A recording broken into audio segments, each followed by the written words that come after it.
Matin tôt, ce soir, les services de l'État continuent à être pleinement mobilisés pour faire face aux conséquences des intempéries.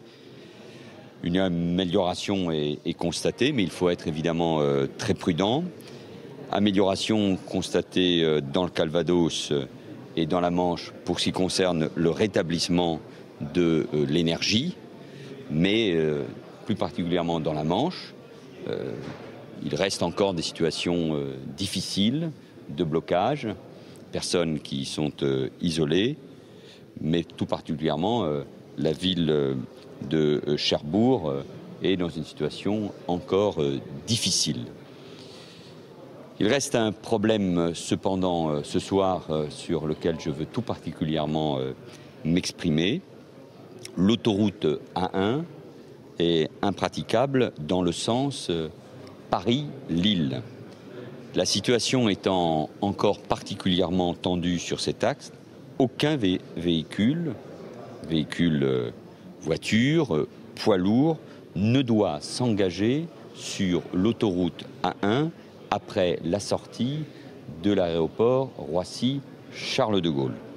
Le ministère de l'Intérieur en appelle une nouvelle fois à la responsabilité et au sens civique des citoyens afin que les dizaines de kilomètres de bouchons actuellement constatés dans la Somme et dans l'Oise puissent se résoudre dans les meilleurs délais.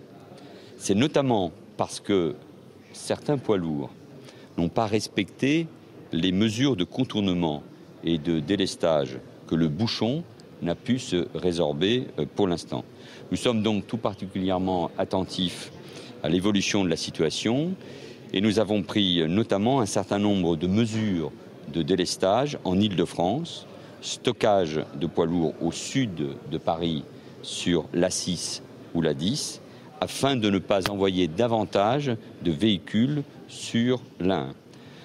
Je veux enfin rappeler que ce sont plus de 13 600 sapeurs-pompiers, gendarmes, policiers, militaires et bénévoles et 16 hélicoptères qui se sont engagés sur le terrain aux côtés des agents, des collectivités territoriales. Je pense aussi à l'engagement des agents de RDF afin de porter assistance, dégager les axes de communication et rétablir l'énergie et la téléphonie. Cet engagement de nos services publics montre, comme l'a souligné encore le Premier ministre ce matin, la qualité de ces services publics, l'engagement de ces hommes et de ces femmes malgré la fatigue et le froid. Et puis je veux saluer aussi nos concitoyens qui se sont retrouvés dans des situations très difficiles, qui ont fait œuvre de patience, qui ont été souvent soutenus, secourus, assistés par les services de l'État, par les collectivités territoriales, par d'autres citoyens pour faire face à ces intempéries, encore une fois, tout à fait exceptionnelles. Voilà, mesdames et messieurs, les éléments que je souhaitais vous donner ce soir, en insistant évidemment tout particulièrement sur la situation de l'autoroute A1. Dans les heures qui viennent, il y aura encore beaucoup de froid, du gel, des températures négatives. Il faut du temps pour retrouver une situation normale. Il faut du temps, d'où cet engagement des services de l'État. Il faudra sans doute 2-3 jours et il nous faut d'abord et en urgence traiter cette question de l'A1 comme pour ce qui concerne les autres départements, traiter les axes principaux mais aussi les routes secondaires qui n'ont pas pu être dégagées.